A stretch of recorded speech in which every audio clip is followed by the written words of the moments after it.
روز منتظر کارت کیم دی میشینم، واسه 20-25 تیم فوتبال میچینم، تیم دی فوتبال میگیرم، بعد درس و مدرسه باشن این کارتا بسه، باز با دوستام نوبت کیم دی فوتبال میرسه، کارت رویال میرسه، کارتای پرایمم داره عکس جالبی، یه مینی فیگور از این بازیکنای خارجی میره توی گالری، میخرم آنلاین الان کیم دیام که باز میشن، کامل کلکسیون به به چه با کلاس میشم، خفن کلاس میشم.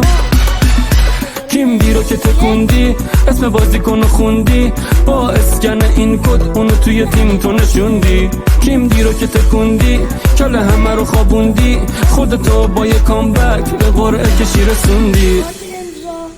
86 و این بازیکن 86 تا یه ویدیو دیگه